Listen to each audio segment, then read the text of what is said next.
and welcome to Telewizja Republika. Oh boy, it was a crazy time, but we are back in business. As I told you, and as I promised, the new Polish government decided to cut off the newsfeed rack on. But to be honest, I didn't expect the new Polish government to do what they actually did. And what they did was not only kicking me and my crew out of Polish public television, which actually wouldn't surprise me at all, but they decided to switch off the whole news network, TVP Info, that I used to work for. And it looked like this. Postanowił naganem wprowadzić własny porządek do mediów, choć nie ma... And off it went down. And they continued switching off almost everything else, pulling the plug for the whole TVP world, a channel that we established over 2 years ago, gaining the viewers your trust with our everyday reporting of Russian atrocities of the war that Putler and his henchmen wage against our civilization since year 2000, when Putler was brought to power, with emphasis on Russian attack against Ukraine that takes place since 2014.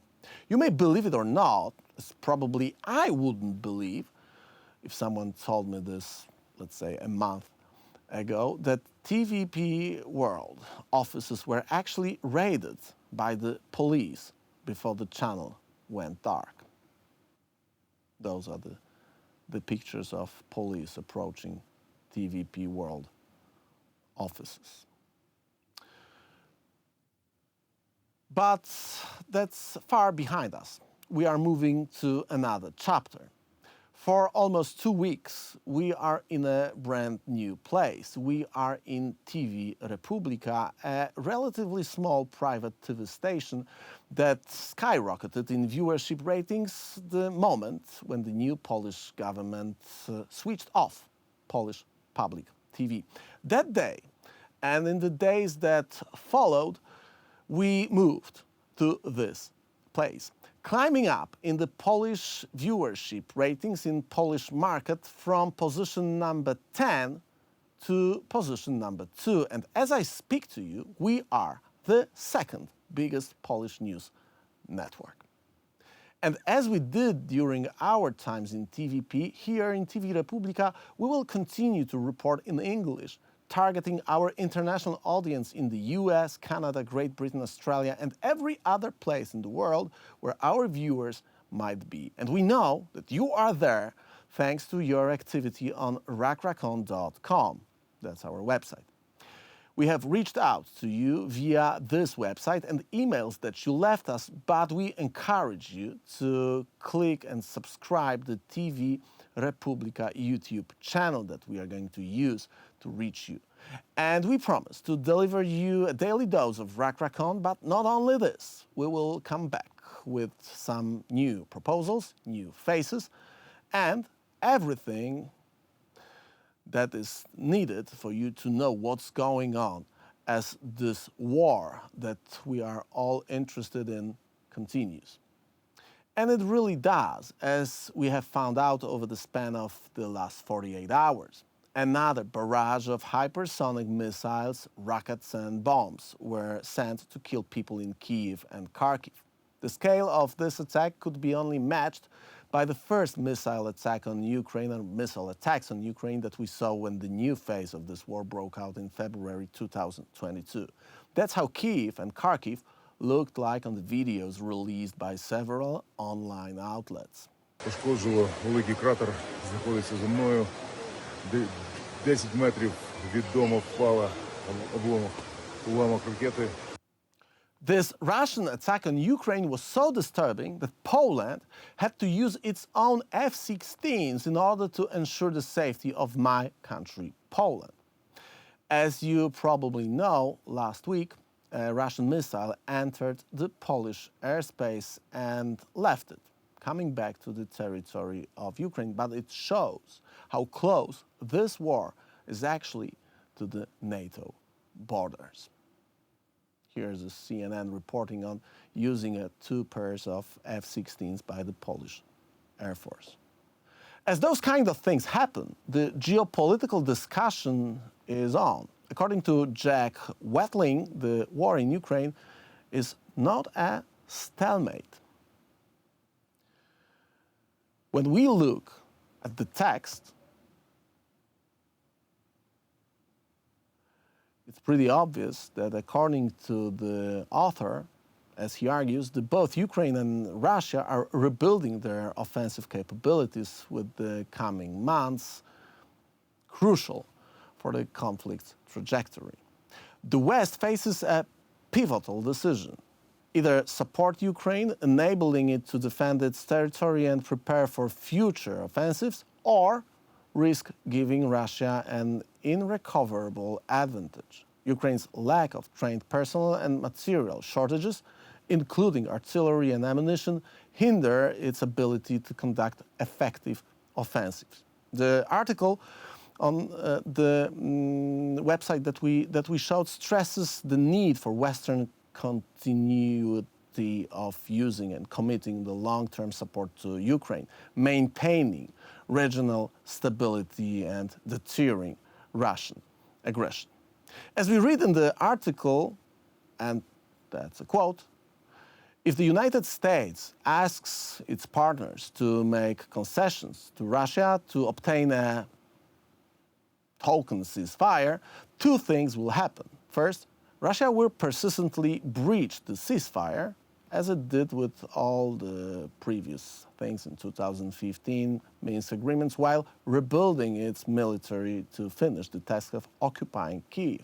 Second, Russia will argue to its allies that the United States can be beaten through perseverance. This will likely lead many U.S. security partners to seek an insurance policy, reducing the United States' influence around the world, end quote. And that means that the political world we live in changes dramatically if that happens. And believe me, nothing good will emerge from this change. You can still join us on rackracon.com, that's our website, as we continue to discuss the global war against the Western civilization. And that's what we are going to talk about on my show. My name is Michał Rachon. This is Rackracon. And we roll in.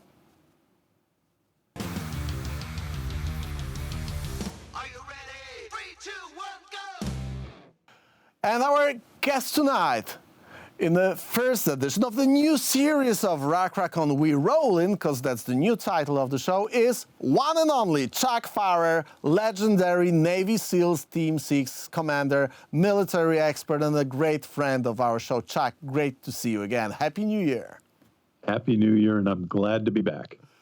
Chuck, it's always great to see you. However, the things that we are discussing are not joyful at all. We've been waiting for a long time, and as all the people who are over there in Ukraine warned, this day had to come. The barrage and the missile attack on Ukraine, on Kharkiv, on Kyiv, on a scale that we remember only from the first days of the full-scale Russian invasion.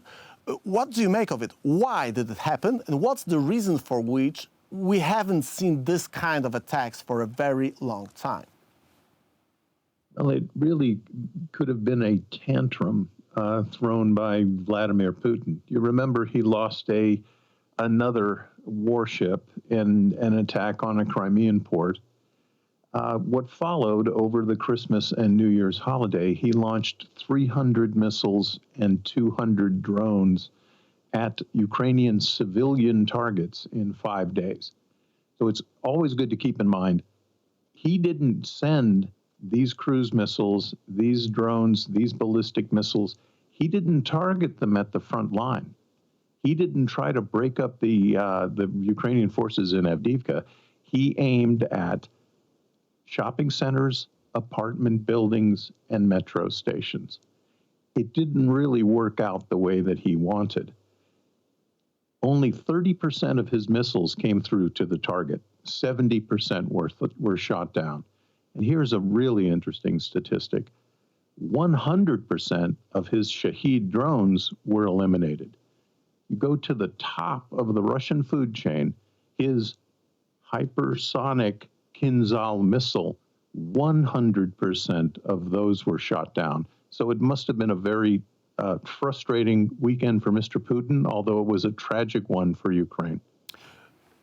What do you make of this, and why do you think that these statistics are so crucial, so fundamental in a way? We've been told that those Kinzhal hypersonic missiles are kind of a Russian wunderwaffe. So how come 100% of them were shot down?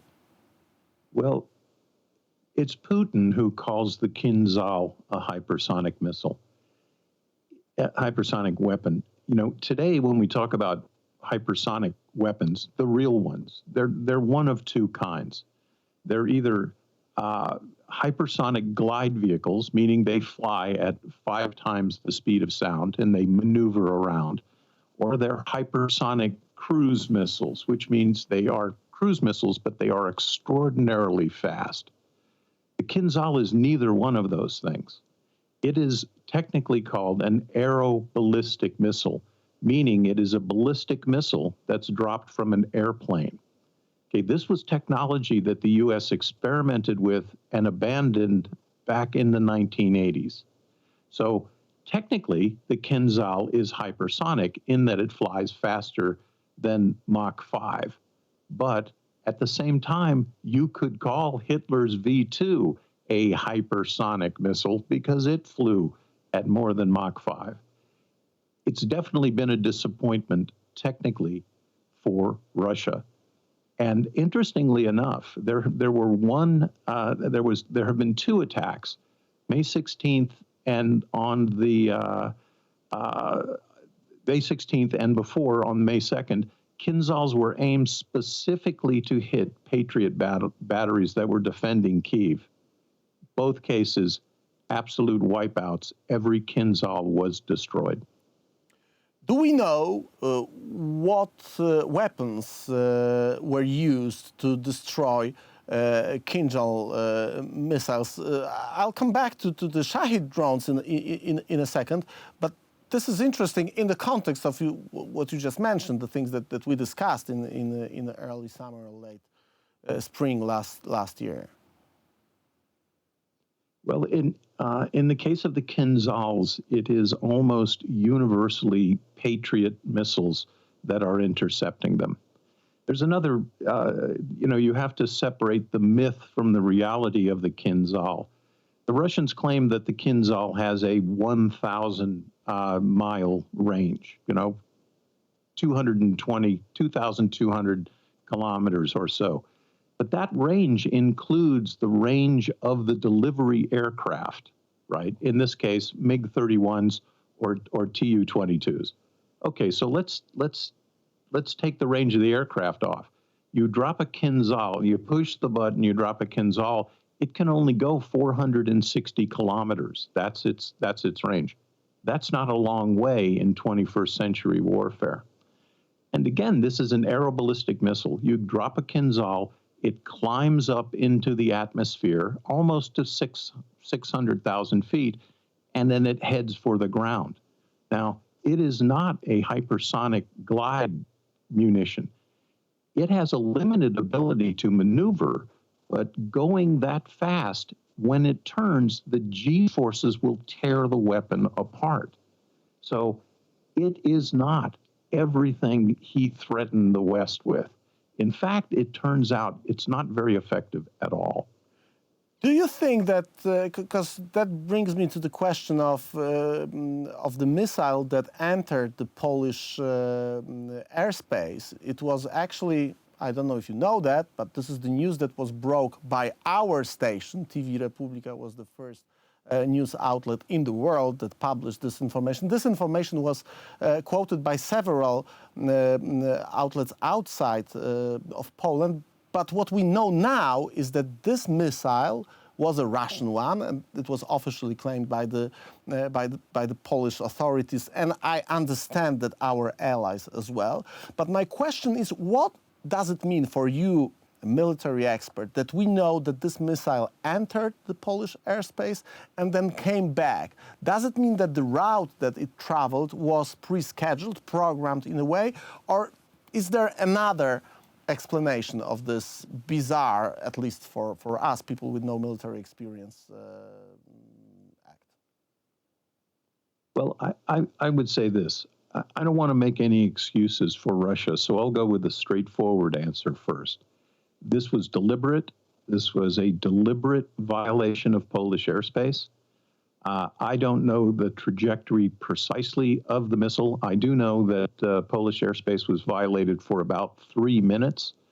You consider the overflight speed of certain kinds of cruise missiles. If they're generally in the neighborhood of 300 miles an hour, this is significant penetration. Okay, so my opinion one, it was a deliberate provocation to Poland. Opinion two, in a distant second place, electronic warfare means were used to divert this missile, and it wandered during a lapse of guidance over Polish airspace. I don't think that happened. I think this was a deliberate provocation by Russia. Very interesting. We may think and we may consider what is the goal of this kind of provocation, but always provocateurs do want to provoke the target. So we can of course discuss and think about the things that the provocateur wanted to establish as a goal of their activity. But let's leave it aside.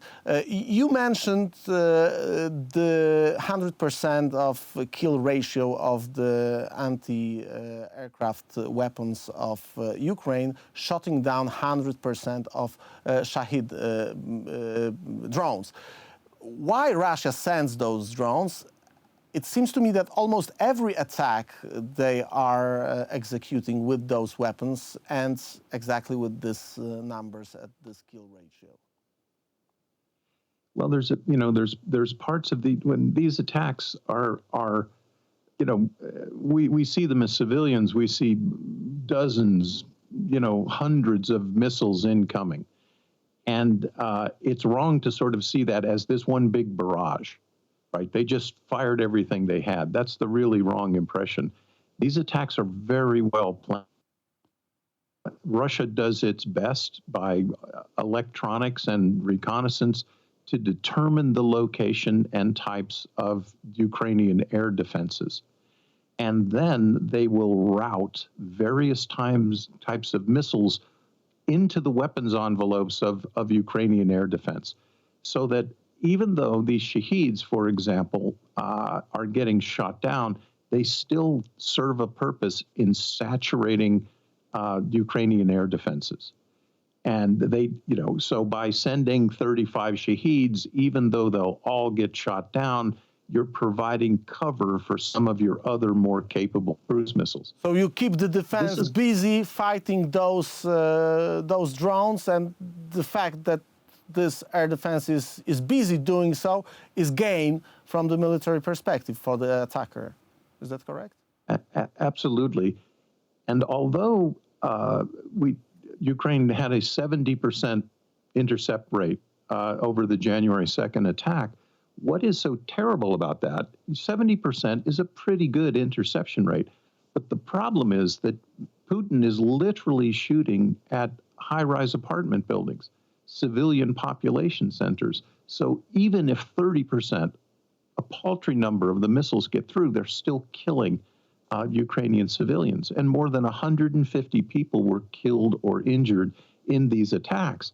And again, it's hard for a rational, good Western person to even understand that Putin is deliberately aiming at civilians. That's who he's shooting at. And it's stunning, frankly, but that's the way he's been running the war. Yeah, and that's actually what we are witnessing since day number one of this war, even if we move back to the year 2014, because this is actually what they were doing in Donbass and Luhansk when this whole war broke out almost 10 years ago. Chuck, I wanted to have your opinion about the text that was published in the Foreign Policy, with the author arguing that we do not have actually a stalemate on the front line here. And both sides are preparing next moves. So what has changed since the whole world digested the conclusion that the last year counteroffensive of Ukraine wasn't successful? It was officially stated also by Volodymyr Zelensky. So what's next? If it's not a stalemate, what is the phase of the war that we are seeing right now? Well, you know, I read that foreign policy article. Very well written. He made some splendid points, but there's one thing I would add to that, and that is that the what happened over the summer offensive series was the fact that Russia was stalemated. It was Russia that was frustrated in its ability to conduct combined arms maneuver warfare operations. Russia is on the back foot. You can point to places where Russia is doing everything it can to win and gain territory, but it's failing. The Orhiv salient, it still exists, despite Russia's outnumbering Ukrainian forces there 5-1.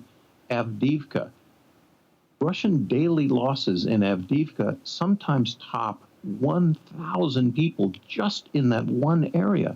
They're no longer able to conduct combined arms maneuver warfare.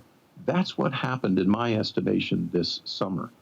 Yeah, but interesting. Oh, please go ahead. No. Continue. I don't want to interrupt you.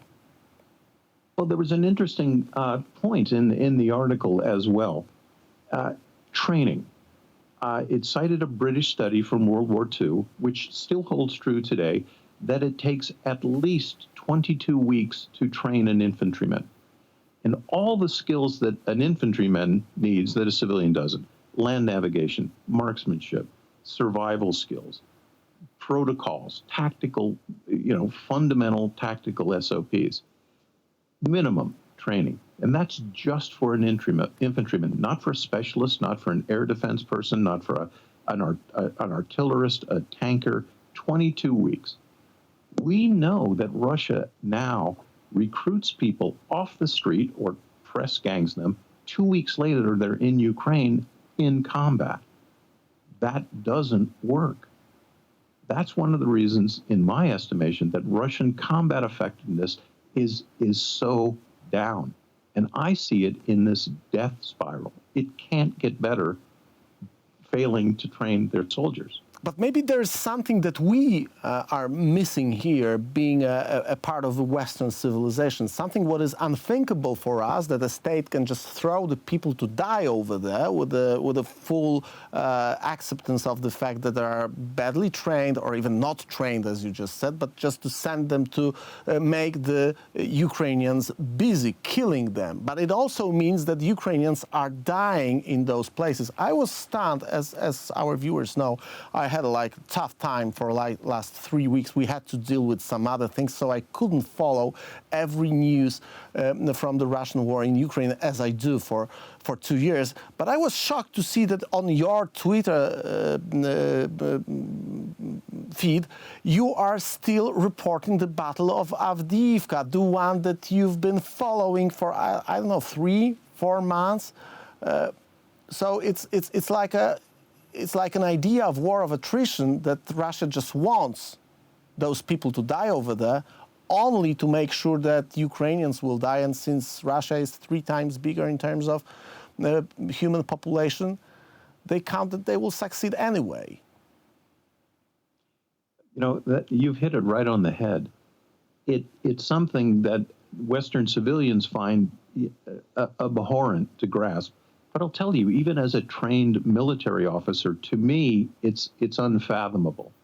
If you were a NATO officer commanding the attempt to take Avdiivka, and you were carrying it out one platoon, one company at a time, losing hundreds of people a day, scores of military vehicles, and over the last 4 months, you've managed to take a couple of kilometers here or there, you'd be gone. You might even be in prison. That just isn't the way that a Western-trained army manages its resources, its material, but the most precious thing it has, the lives of its soldiers. Russia doesn't care. It never has cared. It didn't care in the Napoleonic Wars. It didn't care in World War I. It didn't care in World War II, and it doesn't care now.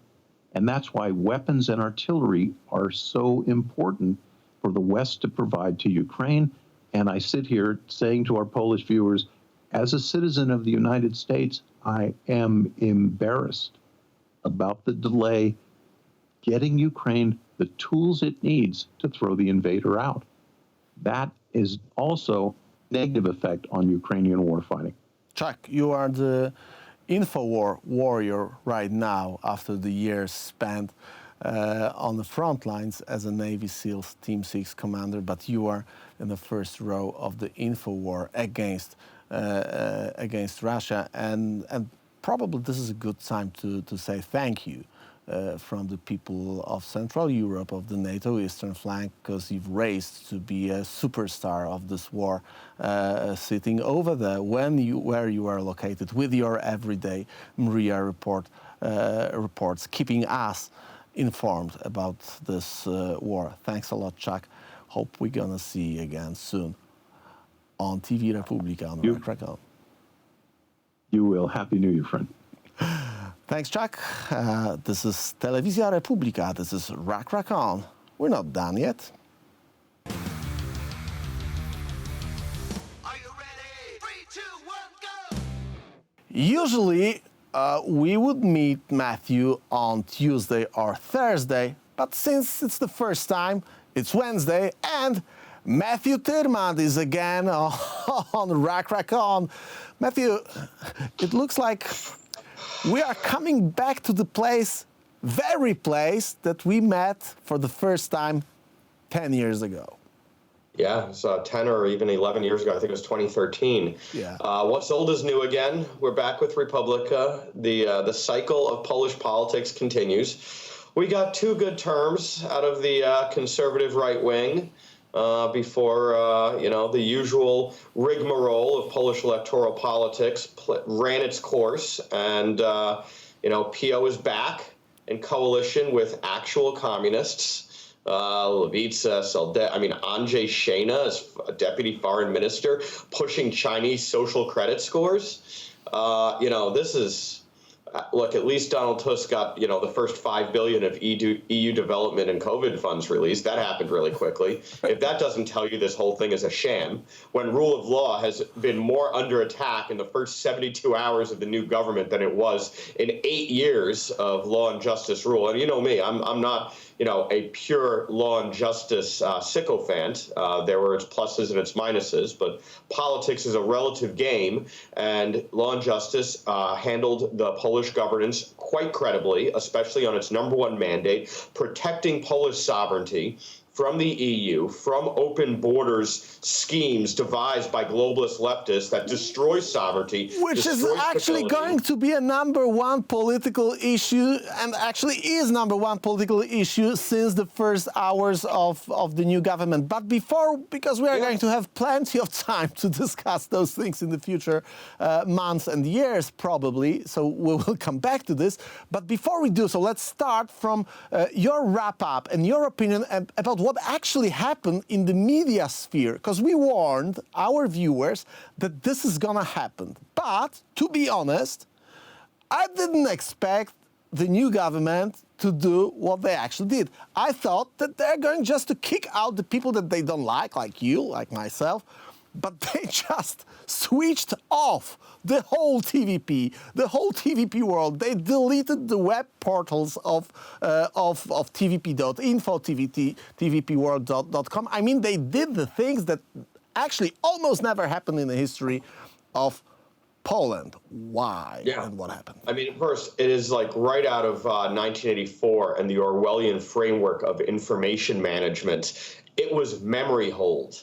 They literally erased the history as quick as they could of the last 8 years. This is what communists do. This is what Soviets do. This is what the globalist left does, the think tank class in London and Brussels. When something is going on they don't like, they do all they can to ignore the reality that it exists and destroy the evidence so that they can continue their brainwashing schemes that their policies and philosophies are superior because there's no alternative. Any alternative is just, as Adam Michnik would say, fascism. And you have to eradicate the fascism.